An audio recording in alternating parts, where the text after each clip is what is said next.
Hi, I'm Danielle Nakpil. Welcome to Rappler, and this is Move Sessions.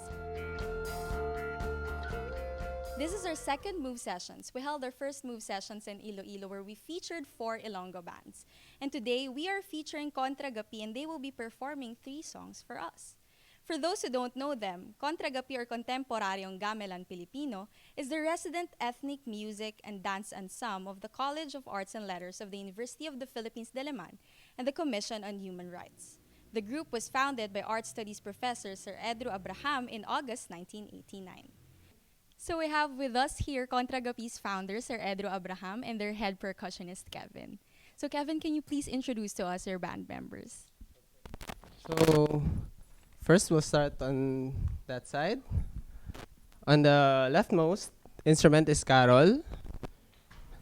In front of her is Raf. Both of them are playing the sarunay.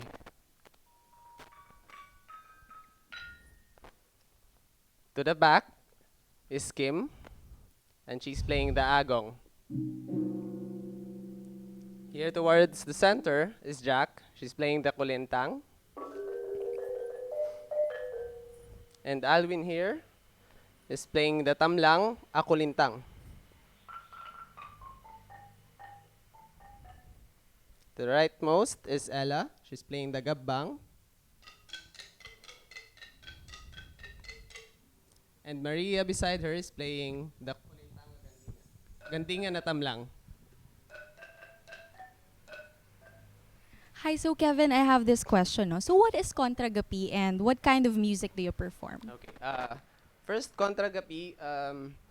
Some people actually mistake KontraGaPi for a folk dance group, but actually KontraGaPi takes inspiration from our various music and dances to create new a new vocabulary of music and dance. So we don't we don't just copy these inspirations, but we make sure to create something new, or we think of new ways to perform um, these musics and dances. So the group actually performs contemporary ethnic music and dance. So as we can as we can see in the name, it's a contemporary version of the ethnic music and dances of the Philippines. So I went to your website and there's this interesting line. It says here, music is dance, heard even as dance is music seen. So can you expound on that? Okay. What does it mean? So music is dance heard, and dance is music seen. In simple terms, it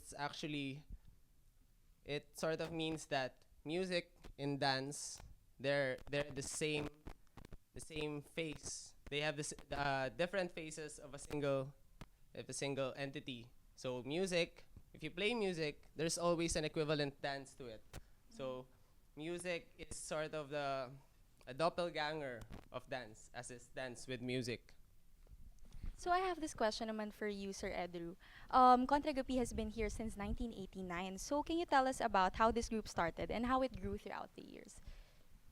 I was asked by Dulang UP to put together a band that would serve as the live musical track of an expressionist play by August Strindberg entitled A Dream Play, Isang Dulang Panaginip in Filipino translation.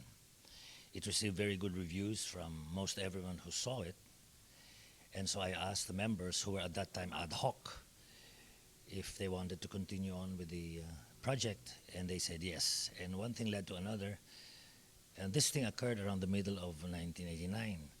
By the end of the year, we had already appeared in virtually all the musical variety programs on television, because a gamelan, this traditional instruments of the Philippines that are also shared with many countries in Southeast Asia, is very, very TV friendly because it's very visually friendly, even more so than radio, as we discovered. And one thing led to another. We would be invited to all sorts of places, and we hardly ever refuse, anyone from a basketball court to the streets to a park to a hotel pavilion. It doesn't matter. Since that time, we have been to something like 45 provinces and 25 cities all over the Philippines, and about 20 countries all over the world in 4 continents: North America, Asia, Australasia, and Europe. And we couldn't be happier by the way we have been received all over. For my part, I'm happiest because we are putting to the fore something that most people, Filipinos included, do not put to the fore in terms of their consciousness. And that's the point, to be able to put all of this richness from our traditional or indigenous peoples together with linkages with Southeast Asia, so that it will become a part of the cultural firmament, so to speak. So, sir, what are the challenges that your group has faced? The challenge is that as a university-based group, the attrition rate is very, very high. To give you an example, this last group that had a recital last December, there were about 15, 16 of them. Now there's only 6 or 7 remaining. And that means you have to train again for the following year. And so, in a university setting, artists like these, young artists like this, come and go. And it's very difficult to keep them for a long time, for a long period of time. So you have to keep on training. That's, I think, the major challenge. But it's something we live with, and we've been able to do it for the last 28 years, so I don't really have too much to complain, really. But really, for me, the most paramount challenge is to see if this idea can be brought to the schools, especially the public schools, so that it can become part of the curriculum, especially in MAPE, in music, arts, and physical education, etc., so that it will become part of the school life of our children, especially in elementary and high school. And until we achieve that, I think we should keep on working. And when that happens, if it becomes a regular part of the curriculum, then I can very confidently say we can now self-destruct. Thank you so much, sir. And for our last question, Kevin, how do you think is social media contributing to your advocacy? I think the advent of social media actually helped very much in promoting not only the group, also indigenous music, indigenous dances. It serves as a medium for us to be able to promote not only to the Philippines but also to the whole world, especially since these instruments, the music and the dance, are actually rarely seen here in the Philippines. Unlike other countries in Southeast Asia, who usually perform their music and dances in their royal palaces, and in every event you can see they have performers who do their traditional music and dances. So in the Philippines, usually you see this just in resorts. It's a sort of exotic attraction for the guests. So the social media not only helps promote the group, but also the music, the dance, especially in Facebook, YouTube. So everyone from the whole world can see the videos, can hear the music. Yeah. Shall I tell you a little bit about Facebook and YouTube? Yes, sir. Well, we were asked to do an interpretation of Game of Thrones. And we've had something like 1,600,000 hits in Facebook, and something like, by now, 85,000 views in YouTube. So that should gladden our hearts, and I'm happy because a lot of Filipinos identify with it. Even for many of them, this is the first time they hear such a combination of traditional instruments playing the theme of a popular American-based or Western-based TV serial. Thank you so much. Welcome to Rappler and welcome to Move Sessions. To perform with us tonight, let us welcome KontraGaPi. For their first performance, here is Sayaw Pagdiriwang.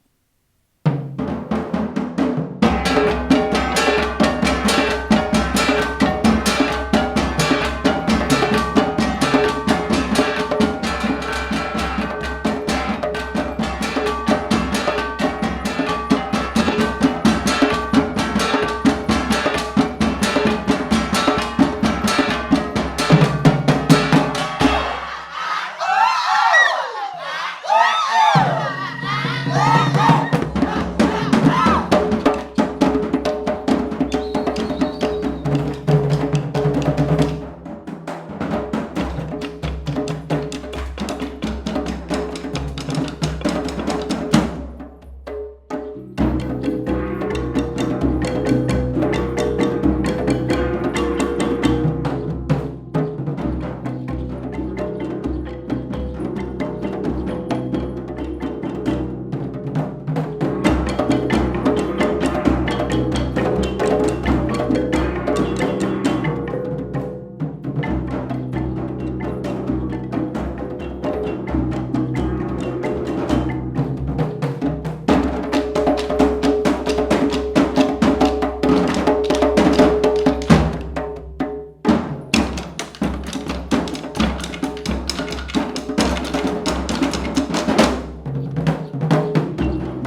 For the next performance, Chants.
And for their last performance, let us hear Sayaw Pinoy Sayaw.